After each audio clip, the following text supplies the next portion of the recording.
Hey, Rumi? Can you help me out with something? It'll only take a few minutes, I swear. Oh, thank you. You're a lifesaver. Can you come with me for a moment? So, for my art school courses, I have to make an oil painting. My teacher asked us to experiment with contrasts between dark and light, and recommended us to use a living subject. So, I'm asking you to be my muse, so to speak. It won't take long, I promise you. What do you need to do? Oh, of course. Let me think for a second. Sit in this chair. Oh, and you can hold this. Yeah, it's a Lego flower. Perfect for when I have to draw bouquets, which is actually quite often. Yeah, we should move the chair a little so you can catch the sunlight. Good idea. Wow, much better. Now, sit in any pose you find comfortable, and just relax while I do my thing. Why you? Well, 2 reasons. First off, you were, the closest person available. And secondly, you always wear dark colors, so it contrasts nicely with the flowers and pastel-colored chair. At least I think so. Also, always wanted to draw you. Nothing. Let's get to painting. First, I need to sketch out all the shapes, so let me grab a pencil. Pencil can be erased, but it's a lot harder to get rid of oil paint. It can be done, but it takes some alcohol and it just becomes a huge mess, normally. No, not the drinking kind. Denatured alcohol, or cleaning alcohol. Drinking that stuff would make you really sick. Shapes are also really important when painting. Everything is a shape when you think about it. It's all just shapes and math. Yep, plain and simple mathematics.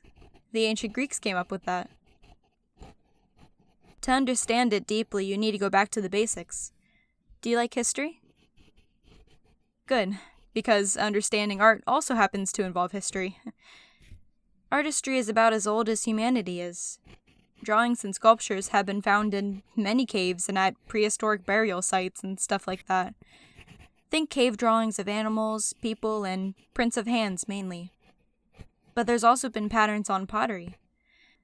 Archaeologists and historians speculate that the animals were what the people hunted, and that they used the drawings to document how their hunts went. The drawings were still very crude. They just applied the pigment to the walls directly with their hands. Those drawings are eventually how we got to writing, by the way. Oh yeah, really. Simplify those drawings enough and you eventually get pictograms and letters. Think of ancient Egyptian hieroglyphics, for example. Damn it, I need to adjust this line a bit.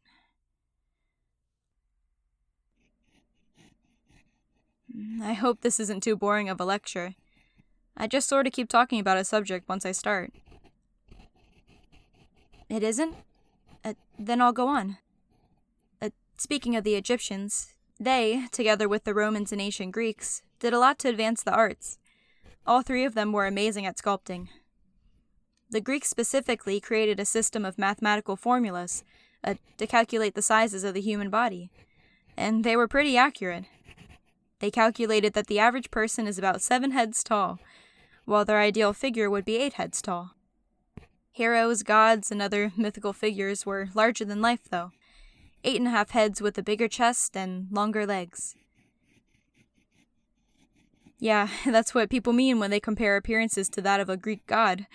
Broad chests and long, muscular legs.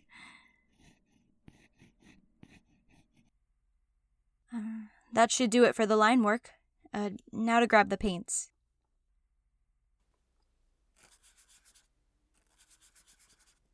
Do your proportions fit? I'd have to measure you to say for sure, but I think you're closer to ideal than to average, by Greek standards.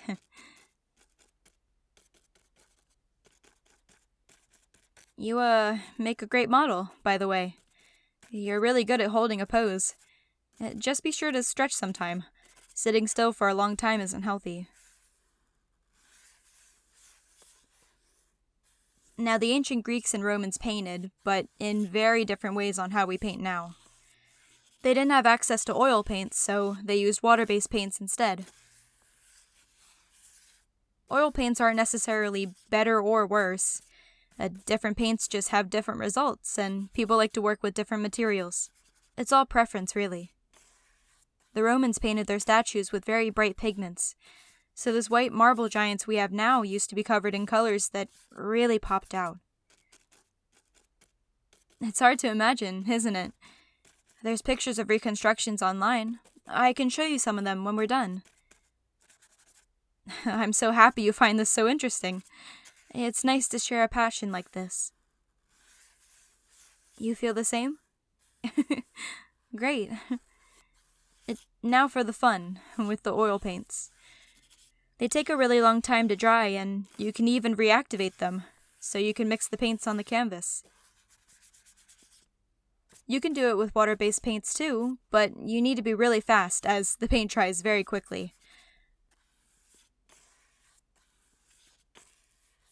Once oil paints started becoming available, painting went from a bit flat to almost looking like photos.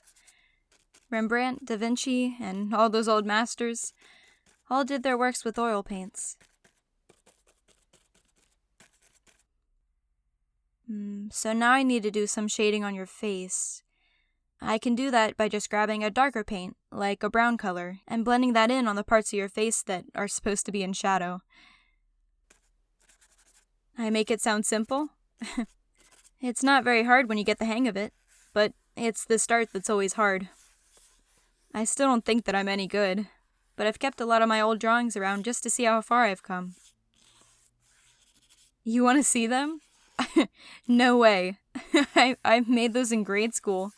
They're all in the margins of my geography textbook. That's how it started for me, doodling my way through classes and discovering my passion for art. And now that I'm in art school, yeah, I have to be really good then, right? I don't know. I guess you're right. They wouldn't have let me in if I didn't have any skill.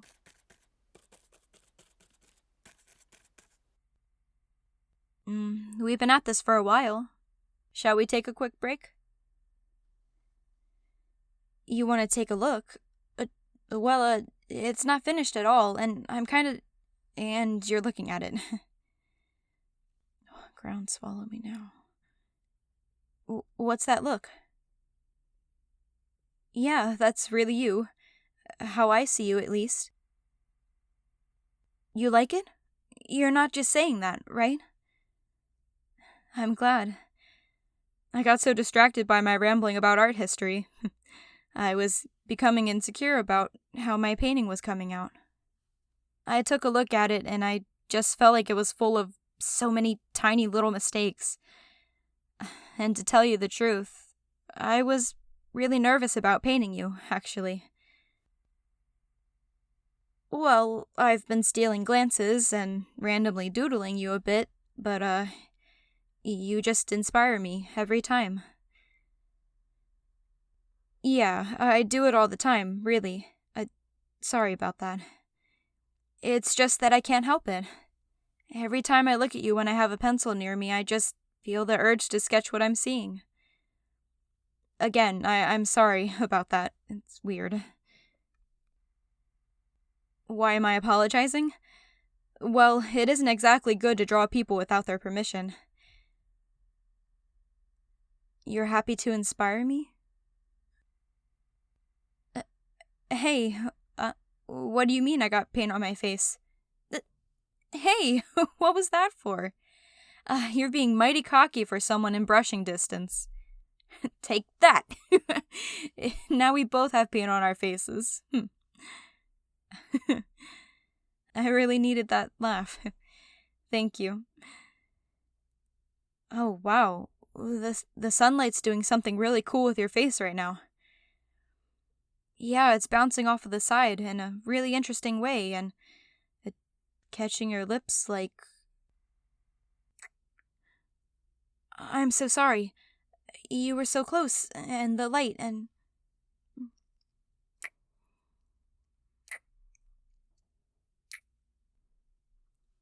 Whoa, that's something else.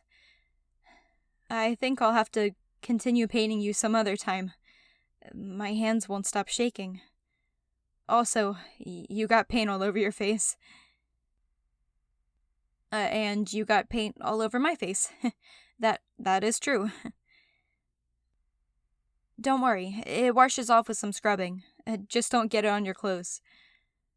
Come on, I'll help you get cleaned up.